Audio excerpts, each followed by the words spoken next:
Hello, I am going to test out my new microphone and tell you a little bit about tarot and what tarot is and what it isn't. Just for fun, I guess. So, yeah, where do I begin? Tarot has been misunderstood for a very long time, and it started as a game for the nobles around the 1400s, 15th century Renaissance period of Italy. And the artwork in the cards are rich in symbolism and Hermeticism, as Hermeticism was big at the time when these games were played, and they weren't originally used as divination, not at first. Now, Hermeticism played a major role in royal courts at the time in England and Scotland, France, and Italy.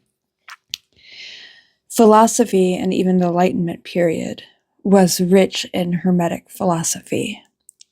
Queen Elizabeth even had her own personal magician, the famous John Dee.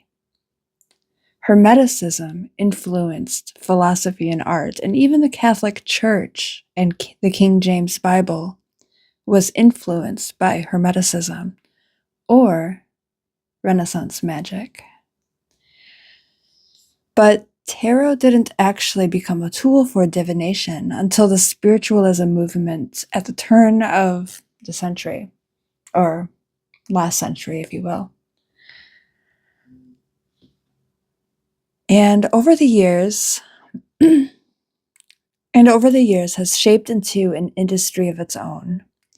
From panic and fear over its symbolism in a modern lens, to the Cambrian explosion of YouTubers, TikTokers, and spiritual influencers sharing their clickbaits and gifs. But that's all nonsense. Take what you know about tarot and dismiss it, because it's all wrong. Or misguided. I admit it, I read tarot. I enjoy tarot. But is it real? Is tarot real? Yes and no. Let me explain. Tarot only works when you ask the right questions. For example, let's say you apply for a job and you want to know if you're going to get the job.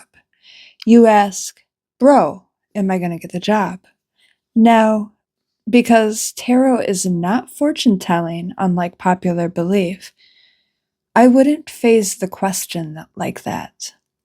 Instead, you want to read the cards with a different question in mind. Perhaps you ask, how can I better prepare for this potential job opportunity? Do I even want this job? The thing about tarot is you actually know the answer. And that's when you reach inside yourself and you get that answer. Because a lot of people don't know how to do that. And tarot works in symbolisms, like dreams. The brain speaks in symbolisms. It likes patterns and it seeks patterns. When you pull cards, your brain registers the symbols that you gave meaning for. Let's look at some examples. The cards include the 72 cards of major and minor arcana. The major arcana are like the Hierophant, the Emperor, the World, Strength, the Hermit, etc. This represents the person in a significant way, such as a big archetypal theme or lesson, while the minor arcana represents the context of the situation. The minor arcana consists of 4 suits, the pentagrams, or coins, depending on the deck, but they mean the same. And this represents the material world, or your home life, matter. This is the Earth card. Then you have the swords, Now, traditionally, swords are associated with air, but because they are usually action cards and you forge a sword, I personally associate it with fire. And this is about action and power, courage and conflict. The wand, or sometimes the sticks, is associated with air, although again, traditionally like fire, but it comes on like air. This represents communication, creativity, logic, and problem solving. Then there's the cup or the chalice. There's no confusion here. This is the water card, which is about emotions, intuitions, and relationships. Of course, there's more to it, but that's not the video we're making today. In 1949, psychologist Bertram Forer posted a theory about psychic phenomenon such as astrology, tarot cards, and other forms of divination and parlor tricks.